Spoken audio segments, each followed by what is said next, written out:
nombre es José Jálave, médico cirujano, internista.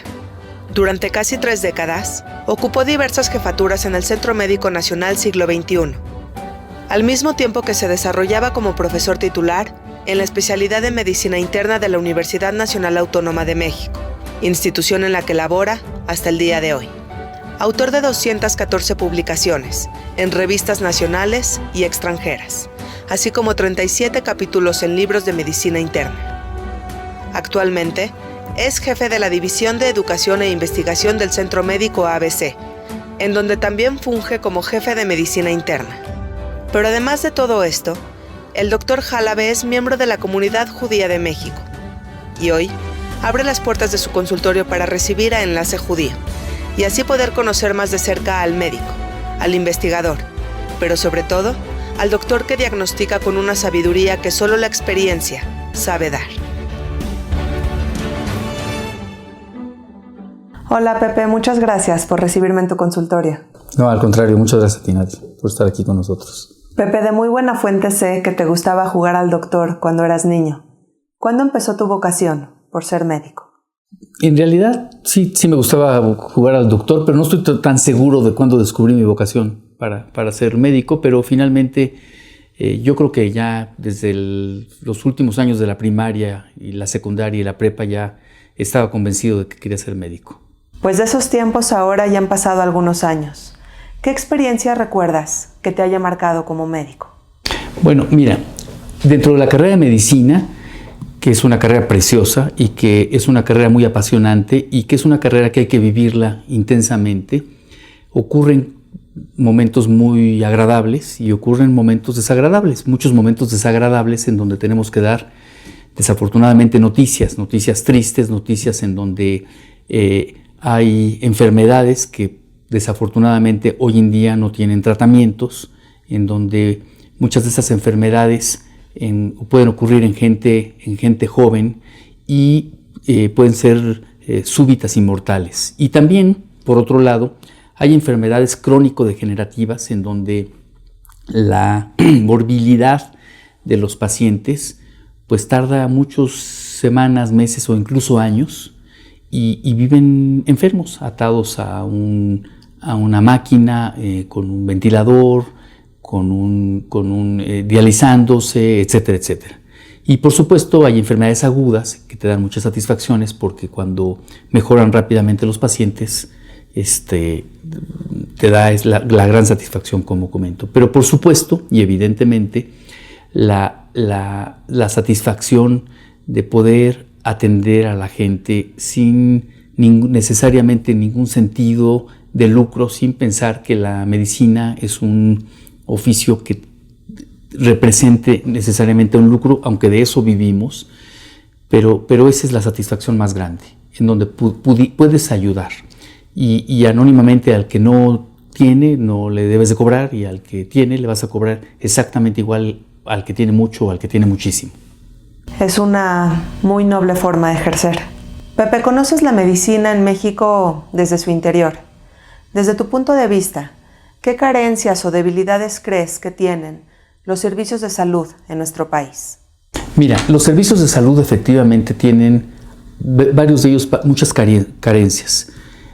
Yo trabajé 30 años en un hospital público y fue muy satisfactorio para mí poder trabajar en un hospital público. Durante 30 años, servir a la gente menos necesitada es algo que te da mucho más satisfacción de lo que te puedas imaginar. Entonces, por supuesto, durante esos 30 años que trabajé en este hospital público, pues en los propios hospitales públicos había carencias, pero hay carencias en todos los aspectos, carencias en fármacos, carencias en insumos, carencias en tecnología, etcétera, etcétera. Pero lo que no hay carencias es en la actitud del propio médico. Y muchas veces esas carencias las suplíamos nosotros. Nosotros sacábamos de nuestro propio bolsillo y podíamos ayudar a la gente con esas carencias. Y eso también te daba un gran alimento al alma, que es lo que finalmente para eso estás aquí en el mundo, ¿no? Y entonces los que tenemos la oportunidad de poder ayudar, ayudamos en ese aspecto. ¿Por eso eres un médico tan especial? No. No, sí. Y de hecho una vez Josefina Vázquez Mota dijo que tú eras un muy buen médico tanto del cuerpo como del alma Y quieras o no, pues así piensa mucha gente. No, mira, yo creo que la medicina, en mi ejercicio de la medicina, que me dedico de tiempo casi completo, porque ahora también participo justamente en una fundación, pero casi completo en el ámbito de la medicina, siempre me ha gustado el aspecto académico. Entonces yo tengo 30 y tantos años de ser profesor universitario de la Facultad de Medicina de nuestra queridísima UNAM, en forma ininterrumpida. He dado clases en pregrado ya muchos años y desde también más de 30 años en posgrado a la gente que se está especializando. Y bueno, es una satisfacción también el poder otorgar y recibir el conocimiento, porque creemos siempre que el conocimiento es un binomio en donde el alumno enseña y aprende y el profesor enseña y aprende, y ese binomio al dar clases permanentemente te mantiene por un lado actualizado y por otro lado sientes también el compromiso de crear y formar recursos humanos. Entonces nosotros seguimos dando clase durante toda mi estancia en el hospital público.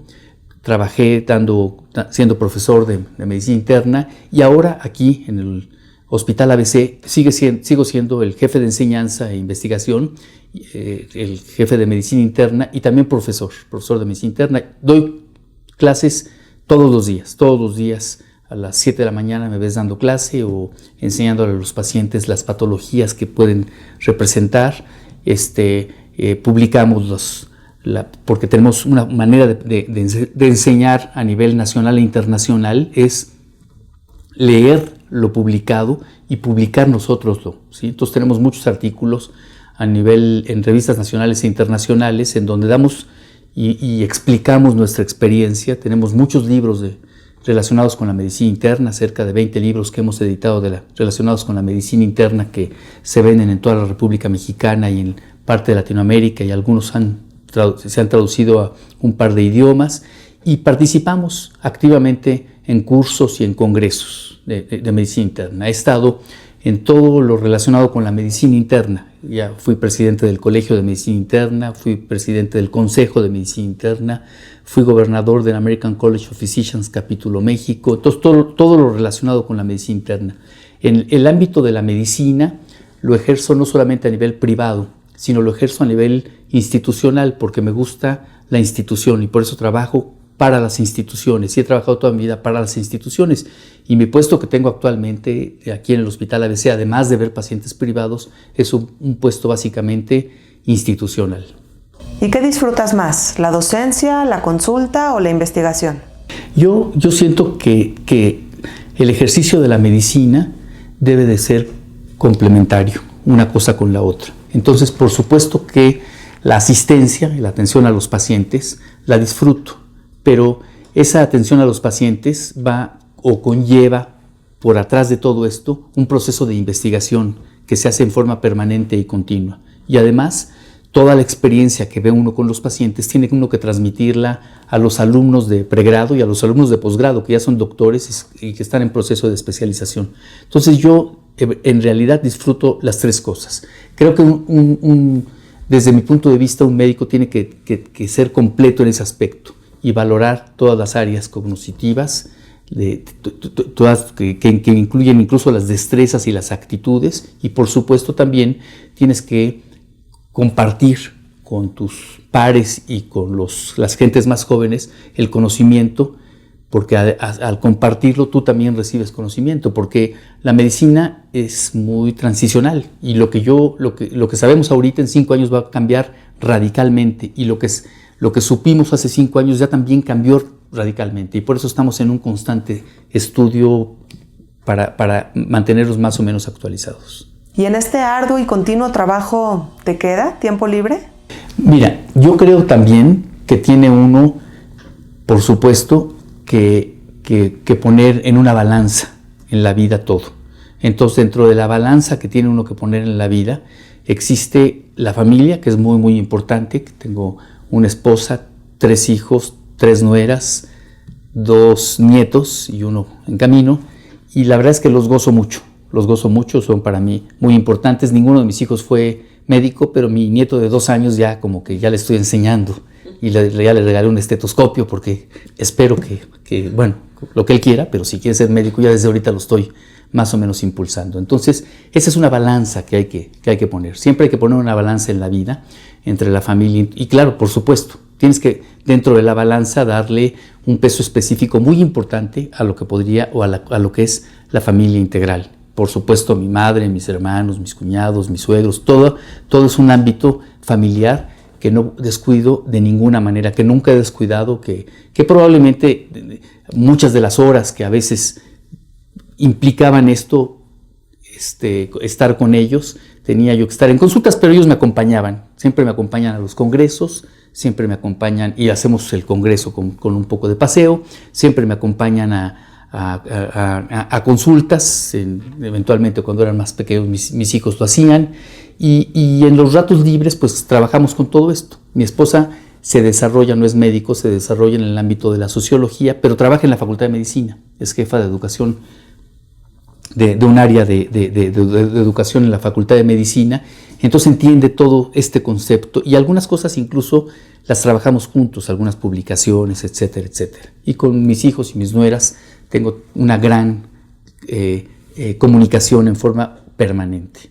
Y no solo eso, sino que ya en un rato libre, desde hace más o menos unos 3 años, tenemos una fundación de la cual ya sabes que existe esta fundación, en donde creamos salas de espera para los familiares de los pacientes en hospitales públicos, porque a raíz de que alguien se dio cuenta, una de las gentes que trabaja en la fundación se dio cuenta de que los médicos no les hacíamos caso a los familiares y se estaban en las calles, sobre todo en los hospitales públicos. Entonces, ante esta visión que no teníamos nosotros porque nos dedicamos a los pacientes, pues decidimos hacer eso. Ya tenemos inauguradas dos salas y estamos por inaugurar este año otras 3 salas más en donde tú has estado ahí con nosotros. Este proyecto es muy noble. Como lo comentabas, estos espacios son en hospitales públicos. Mi pregunta es, ¿qué puede encontrar el familiar de un paciente en estas salas de espera? La comodidad es que en lugar de estar esperando al familiar parado, el familiar está en una sala digna en donde ahí mismo se le ofrece una cobija, en caso de que haga frío, se le ofrece un café, un sándwich, y ahí mismo se le da informes al paciente, al familiar sobre el paciente, y no en el pasillo de los hospitales rápidamente, etcétera, etcétera. Es un lugar confortable, porque ya de por sí ser familiar de un enfermo, sobre todo un enfermo crónico o un enfermo agudo pero grave, ya implica una desesperación, una tristeza, una frustración ante muchas situaciones en particular. Y entonces la sala pues les brinda cuando menos un cobijo global de todas estas circunstancias. Y esa es parte de lo que nosotros hacemos dentro de la Fundación. ¿Hay alguna enfermedad que tú en lo personal recomiendes atender en otro país? No, todos los padecimientos se pueden atender en México, todos los padecimientos, en realidad todas las cirugías, se hacen todas aquí, de todo. Por supuesto que hay centros más especializados en la Ciudad de México, que en donde, vamos, a lo mejor la medicina está dividida por niveles. El primer nivel de atención, por ejemplo, a nivel institucional, a nivel público, el primer nivel de atención es las clínicas en donde se atienden la consulta externa. De ahí, cuando un paciente requiere ser hospitalizado, pasa a un segundo nivel de atención. En ese segundo nivel de atención se atienden pacientes hospitalizados con ciertas patologías en particular. Pero cuando la patología ya es muy grave, por ejemplo, pasa o muy complicada, pasa a un tercer nivel de atención, que son los grandes centros médicos, los hospitales generales, los institutos nacionales de salud. Y yo te puedo decir que todas las patologías que puede existir hasta hoy en día se pueden atender en los hospitales de la República Mexicana. ¿Y entonces por qué será que cuando la gente ve amenazada su salud de una manera importante deciden ir a otro país? No, es quizás por comodidad, quizás por inseguridad, quizás porque piensa, desde mi punto de vista mal pensado, de que se tiene que ir forzosamente. Pero yo creo, y te puedo decir, trabajando en un hospital de tercer nivel, en ese hospital público concretamente, fue el Centro Médico Nacional Siglo XXI, trabajando ahí 30 años, yo te puedo decir que ahí atendíamos todas las patologías, patologías neuroquirúrgicas, cirugías cardiovasculares, tumores, todas las patologías las atendemos. Y por supuesto en hospitales como este y en todos los demás hospitales privados que hay en la República Mexicana se pueden atender cualquiera de las patologías. La gente está capacitada para atenderla. Pepe, una pregunta un poquito filosófica. Si pudieras ser testigo, presenciar en vida, una sola cura para una sola enfermedad, ¿qué cura elegirías? Pues yo te podría decir que ojalá que fueran de todas, porque todavía estamos desafortunadamente en la medicina en pañales en muchos aspectos, en muchas enfermedades crónico-degenerativas y que han cambiado y que han evolucionado. Por ejemplo, hoy hay curas para la hepatitis C, para la cirrosis, por ejemplo, que no la había por hepatitis C. Hoy hay curas para muchos insuficiencias renales, hay trasplantes, que finalmente yo creo que el trasplante es el gran adelanto del gran retraso. Ojalá que pudiéramos ejercer la cura para que no llegue un paciente a insuficiencia renal para que después se trasplante. Ojalá que incidiéramos en el otro aspecto. Yo creo que la cura, por supuesto, en general el cáncer, algunas otras enfermedades crónico-degenerativas, algunas distrofias musculares que ocurren en los niños, algunas otras enfermedades congénitas de corazón, de riñón, de sistema nervioso central, algunas discapacidades, pues podríamos incidir en todo eso. Desafortunadamente hay muchas enfermedades crónico-degenerativas que no tienen una cura como tal, tienen un control. ¿Sí? Por supuesto que la diabetes, la hipertensión arterial, que finalmente no tienen una cura, tienen un control y ojalá que pudiéramos algún día incidir en esa cura. Pero si pudieras elegir una sola cura, ¿para cuál enfermedad sería? Si pudiera decirte una, pues por frecuencia tal vez, pues poder llegar a curar la diabetes, por frecuencia tal vez la hipertensión arterial, por frecuencia tal vez algunas neoplasias del sistema nervioso central, del páncreas, etcétera, etcétera. Pepe, un tema que quieres inculcar en tus pacientes es el tema de la prevención, pero a veces la gente se encuentra pues con un sinfín de análisis de laboratorio y no saben por dónde empezar. La pregunta es, ¿qué debe de incluir el check-up anual de una persona? Mira, yo creo que los check-ups deben ser personalizados en función a los factores de riesgo que puede tener el paciente. Por ejemplo, si el paciente tiene antecedentes de cáncer de colon, en su check-up debe de incluir una colonoscopía. Si el paciente tiene antecedente de cáncer de mama, en su check-up debe incluir una mastografía o un ultrasonido mamario. Si el paciente tiene un antecedente de un glioblastoma multiforme, un tumor cerebral, debe de incluir una buena revisión. Pero el check-up más importante es el check-up clínico, porque con la clínica, con una revisión clínica, tú puedes detectar a la gran mayoría de las enfermedades. El gran porcentaje de las enfermedades que se pueden detectar en un check-up se pueden detectar con una buena historia clínica. Con un buen abordaje clínico se detectan la mayor parte de las enfermedades. Muchos de los check-ups rutinarios pueden tener algunas alteraciones que salen falsas positivas sin que sea necesariamente enfermedad, o también falsas negativas en donde existe enfermedad y no se pueda detectar con el check-up. Entonces no hay nada 100% específico ni 100% sensible. La probabilidad estadística no es al 100% en estas posibilidades, siempre hay para un lado y para otro lado.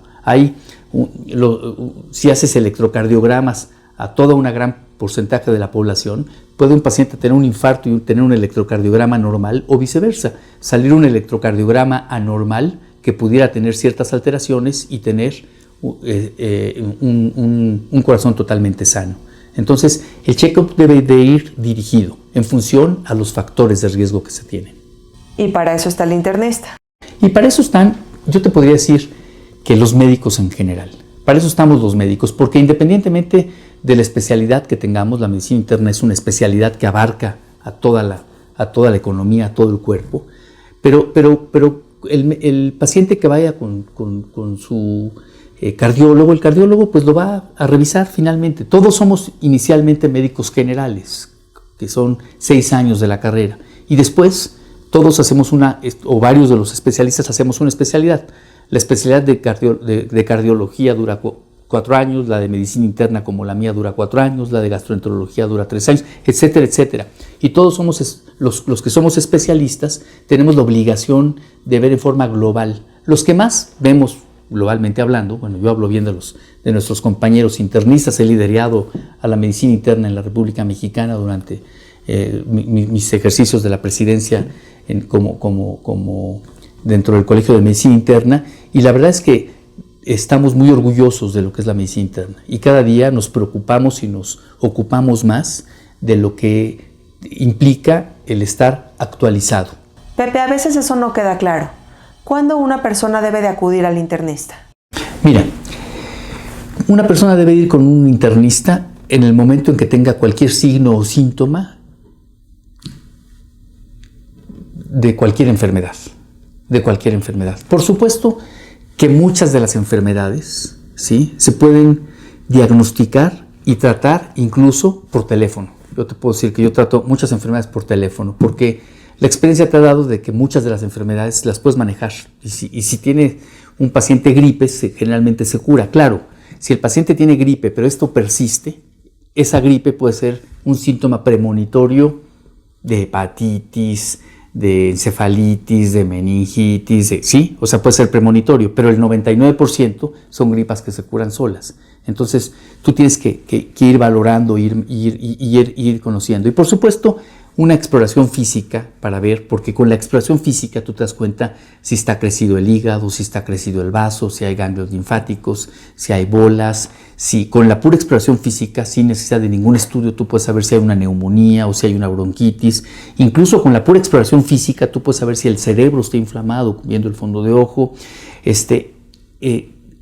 Con la clínica tiene un papel muy importante que a veces nos podríamos estar olvidando. Yo creo, y nuestro lema siempre es que, y lo que enseñamos en forma cotidiana, es que tenemos que revalorar todos los signos y síntomas clínicos. Y eso es cuando alguien se siente mal por cualquier situación, es cuando tiene que acudir en un momento determinado.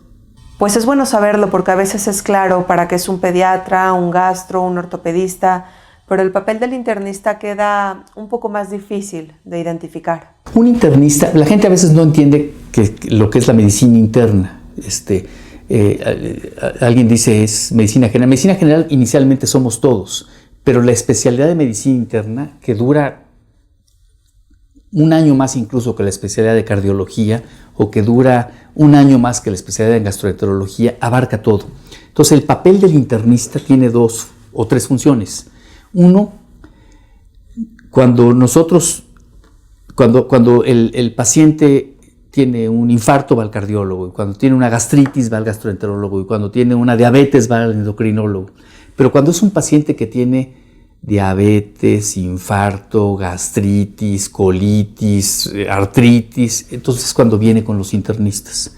O también los internistas jugamos un papel importante en el diagnóstico difícil. Cuando no hay un diagnóstico, entonces los otros especialistas envían al internista a los pacientes para valorar, porque nosotros vemos al cuerpo en forma muy integral. Y por supuesto que también nosotros canalizamos. Si yo veo un infarto y hay que cateterizarlo, se lo mando al cardiólogo. O si yo veo una gastritis que hay que hacer la endoscopía, se lo mando al endoscopista.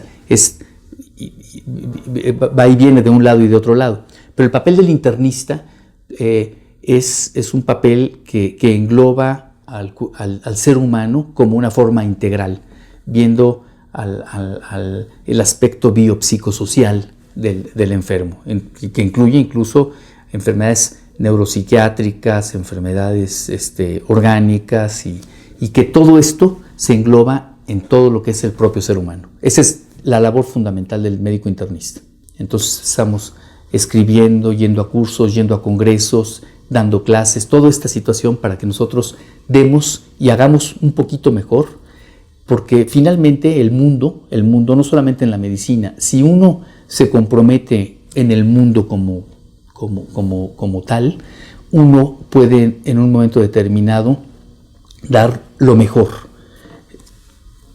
Tú como periodista, el señor como camarógrafo, la señorita como secretaria, etcétera, etcétera. Tiene uno que dar todo lo mejor. Y si uno da todo lo mejor, que todas las carreras, todas las profesiones, todas las ocupaciones son lo más digno del mundo, pero si uno lo hace con cariño, con sonrisa, con apego, uno va a mejorar todo este mundo en general y este México en particular.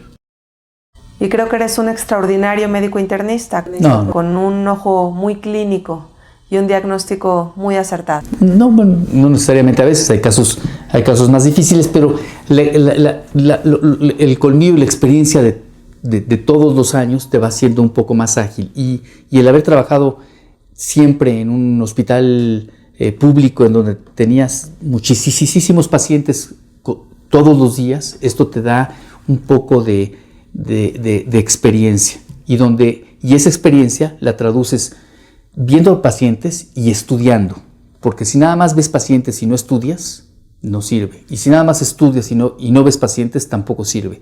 Tiene que ser la compaginación de ver paciente y volverte experto con la patología que tiene el paciente estudiando diario. Qué bueno que lo mencionas, esa es mi pregunta. Mucho han aprendido tus alumnos o tus pacientes de ti, pero mi pregunta ahora es al revés. ¿Qué has aprendido tú de tus pacientes o de tus alumnos? No, yo no he aprendido, he aprendido y aprendo, diario aprendo. Hoy en la mañana, a las 6:30, estuve con los ginecólogos aquí del hospital, con una sesión, dándoles una sesión a los ginecólogos, y a las 7 de la mañana dando una clase, y después a las 8 de la mañana me presentan todos los casos clínicos que hay aquí en el piso de medicina interna del hospital, y cada caso lo discutimos, y cada caso lo analizamos, y cada caso lo referenciamos con literatura médica actual, y cuando es necesario, porque es un caso que necesitamos darlo a conocer a toda la comunidad médica, lo publicamos en forma anónima, porque es importante que nosotros demos nuestra experiencia. Y entonces la gente nos lee y nosotros leemos lo de toda la gente. Y hoy en día, como el mundo es global, los artículos que yo escribo hoy en México o en Estados Unidos o en Inglaterra, fundamentalmente, los lee todo el mundo en un minuto. Y se leen, y lo que escribo hoy ya lo están leyendo en media hora, en general, en otros lados. Y los libros que nosotros hemos publicado también, que tenemos muchos libros relacionados con la medicina interna, y que se leen y se venden, como te decía, en todas las librerías médicas de toda la República Mexicana y muchos lados de Latinoamérica, y que eso hace que tengas la satisfacción de decir, estoy aportando algo a la literatura médica mundial. Pepe, y mi última pregunta, el estar en contacto todos los días con la ciencia, ¿te aleja o te acerca tu fe en Dios? Yo, por supuesto que siempre he creído en Dios, soy un médico secular, pero soy un agente en donde creo y le agradezco a Dios todos los días, porque me dio el privilegio de poder ser y poder desarrollarme con lo que yo he querido hacer toda mi vida. Y tengo la obligación, por ende, de ayudar a toda la gente que me rodea. Y eso es un privilegio que, la verdad, le agradezco permanente y eternamente a Dios. Y nosotros te agradecemos a ti tantos años de labor. No, qué linda. Gracias, Nadia. Gracias por tu tiempo, Pepe. Gracias.